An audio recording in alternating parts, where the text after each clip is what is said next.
everyone. My name is Umi and I'm with Web Design and Company, and today we have Scott Dolson here with us today from Evervest Home Buyers. Hi, Umi. I appreciate you having me today. Yeah, thanks for being here. So Scott, how long does the cash home buying process generally take?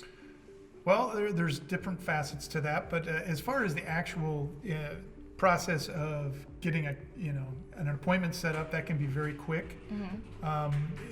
If our offer is acceptable to the homeowner, at that point, we would enter into hopefully a contract, and at that point, the process itself from contract to close is really kind of dictated by the seller. So it could be as quick as 7 days. It could be a month, 2 months. It really doesn't matter to me as much.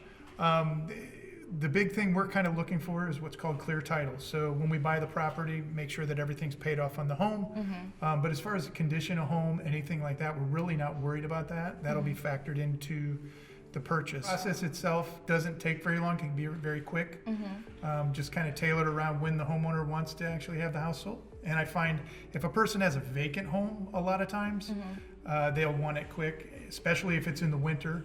They worry about pipes freezing, vandalism, sometimes things of those nature. If they're in it, it'll usually be, figured around when they're planning on moving to their next home. So what are some things that can extend the time period for that being more than 2 months to be able to sell the home? Well, first off, over 2 months would be determined mostly by the seller. Let's say the seller's getting transferred at a certain period of time, and that's 2-3 months out, or they just need some time to find a new home, or if they're a senior, maybe they're looking for a place to open at a senior development home, something along those lines.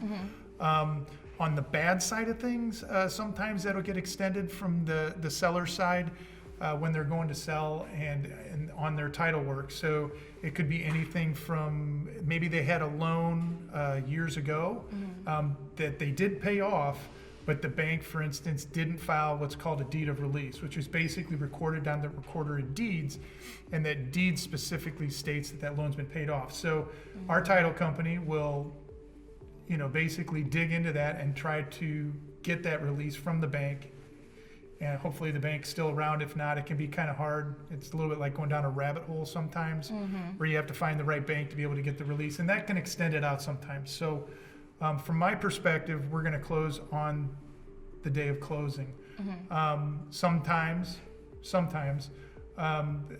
title's got a little issue that might need to be cleaned up. And again, the title company's going to take care of that. That's going to be at no expense to the seller as far as that research. We'll pay for that. But that could extend the closing.